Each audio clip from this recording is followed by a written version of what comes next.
Je vous dis bonsoir à tous. Moi, ça fait quelques jours que le Seigneur il travaillait mon cœur, me mettait de raconter une expérience à l'église qui m'est arrivée. Et j'ai obéi à la voix de Dieu, je vous raconter l'expérience.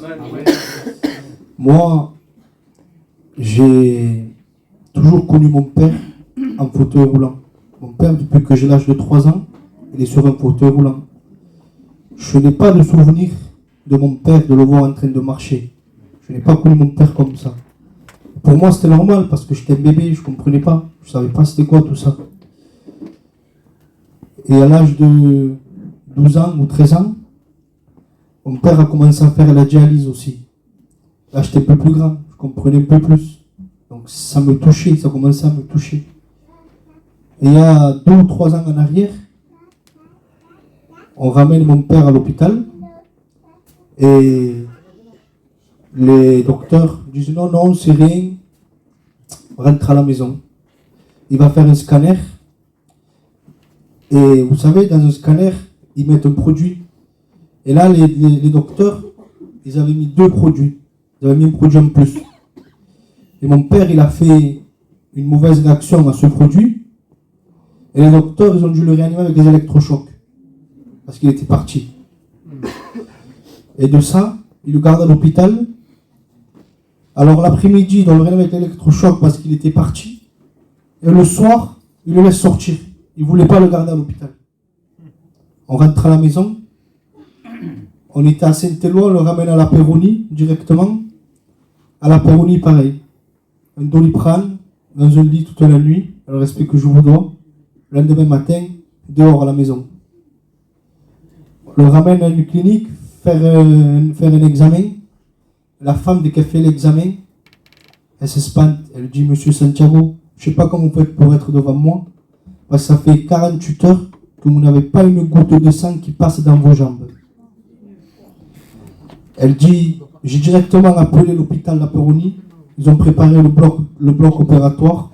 L'ambulance arrive vous chercher. Vous allez passer au bloc. Et là, quand moi j'entends ça, je me mets dans tous les états, je commence à pleurer. Parce que là, je comprenais. Je savais que c'était très risqué.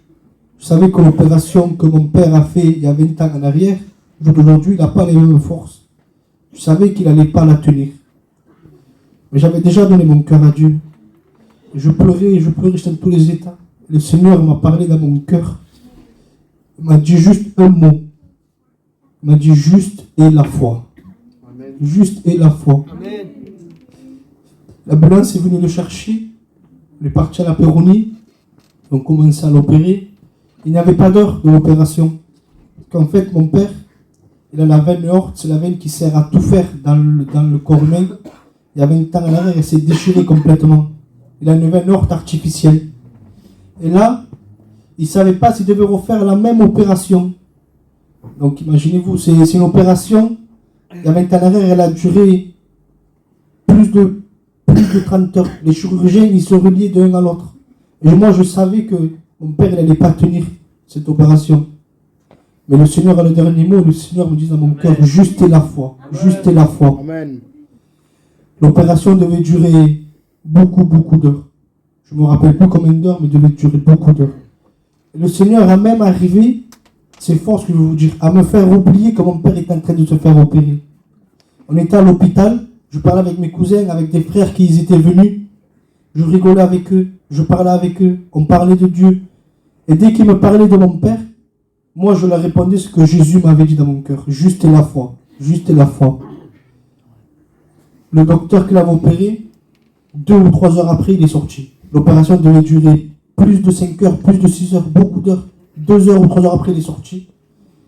Il nous a dit, on n'a pas dû faire de grosses opérations. Tout s'est bien passé. Amen. Tout est passé dans l'ordre. Dieu m'a mis à cœur cette expérience.